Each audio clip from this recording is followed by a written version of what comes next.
ಕಂಟೈನರ್ಗಳೇ ಇದನ್ನಾಗಿದ್ದಾವೆ. ನೋಡ್ಬೇಕು, ಅದು ಏನೋ ಪೊಲೀಸ್ ಇಲಾಖೆ ಗೊತ್ತ, ಅವರೆಲ್ಲ ಮಾಹಿತಿ ತೆಗಿತಾರೆ. ಇದು ಯಾರ ರೊಕ್ಕದ ಏನದ, ಅದು ಏನು 500 ನೋಟ್ ಅದೋ 2000 ನೋಟ್ ಇದಾವೆ, ಅದು ಎಲ್ಲಿಗೆ ಒಯ್ಲಾಕತ್ತಿದ್ರು. ಇದು ಭಾಳ ದೊಡ್ಡ ಹಗರಣ ದರೋಡೆ ಆಗಿದೆ ಅಂತ ಹೇಳ್ತಾರೆ. ಕರ್ನಾಟಕದಲ್ಲಿ ದರೋಡೆ, ಕೊಲೆ, ಸುಲಿಗೆ, ಹಿಂದೂಗಳ ಹೆಣ್ಮಕ್ಳ ಮೇಲೆ ಅತ್ಯಾಚಾರ, ದಲಿತ ಹೆಣ್ಮಕ್ಳ ಮೇಲೆ ಅತ್ಯಾಚಾರ ಈ ಸರ್ಕಾರ ಇರುತ್ತಾನೆ ಈ ರಾಜ್ಯದಲ್ಲಿ ಶಾಂತಿ ಸುರಕ್ಷತೆ ಕಠಿಣವಾದಂಥ ಕಾನೂನುಗಳು ಜಾರಿ ಆಗೋದಿಲ್ಲ. ಅದಕ್ಕಿಂತವೆಲ್ಲ ದರೋಡೆ ಪರೋಡೆ ಎಕ್ದಮ್ ಈಸಿ ಆಗ್ಲಕತ್ತ. ಯಾಕಂದರೆ ಇವು ಬೆಂಗಳೂರು ಹಾಡಾಗಲೇ ಕೋಟ್ಯಾಂತರ ರೂಪಾಯಿ ಲೂಟಿ ಮಾಡಿದ್ರು, ಏನೂ ಆಗಲಿಲ್ಲ. ಹಿಂಗೆ ಕರ್ನಾಟಕದಲ್ಲಿ ಕಾನೂನು ವ್ಯವಸ್ಥೆ ಸಂಪೂರ್ಣವಾಗಿ ಹದಗೆಟ್ಟೋಗಿದೆ.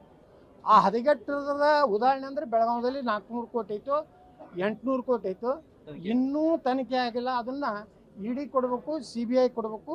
ಅವ್ರು ಯಾರದಾರ, ಯಾರು ಭ್ರಷ್ಟ ರಾಜಕಾರಣಿಗಳದಾರೋ, ಭ್ರಷ್ಟ ಅಧಿಕಾರಿಗಳದಾರೋ, ಯಾರು ಅದನ್ನು ಆ ಹಣ ಒಯ್ದು ಅದನ್ನು ಕನ್ವರ್ಷನ್ ಮಾಡಬೇಕು, ಅದನ್ನು ತಿರುಪತಿ ದೇವಸ್ಥಾನದ ಹುಂಡಿಯಲ್ಲಿ ಹಾಕಬೇಕು, ಏನು ಮಾಡಬೇಕು ಅನ್ನೋ ಏನು ಒಂದು ಷಡ್ಯಂತ್ರ ಇದೆ, ಅದು ಬಯಲು ಮಾಡಬೇಕು.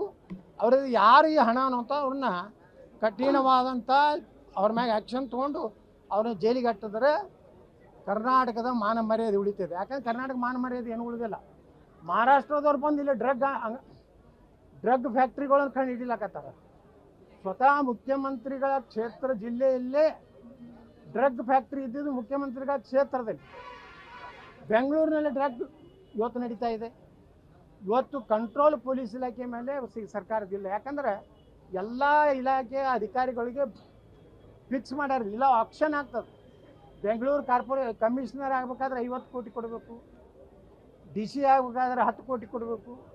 ಎಲ್ಲೆಲ್ಲಿ ಒಳ್ಳೆ ಪೋಸ್ಟ್ ಅದಾವಲ್ಲ ಲೀಲಾವ್ ಆಗ್ತಾಯಿದೆ. ಈ ಲೀಲಾವ್ ಆಯ್ತಂದ್ರೆ ಯಾರೂ ಒಳ್ಳೆಯ ಅಧಿಕಾರಿಗಳು ಒಳ್ಳೆಯ ಸ್ಥಾನದಲ್ಲಿ ಇರುವುದಿಲ್ಲ. ಇದು ನಡೀದೆ ಹಗರಣಗಳು, ಕೊಲೆ, ಸುಲಿಗೆ. ಮತ್ತು ಅವ್ರಿಗೇನು ನಮ್ಮ ಗೃಹ ಮಂತ್ರಿಗಳಿಗಂತೂ ಏನೂ ಪಾಪ ಏನೂ ಗೊತ್ತಿಲ್ಲ.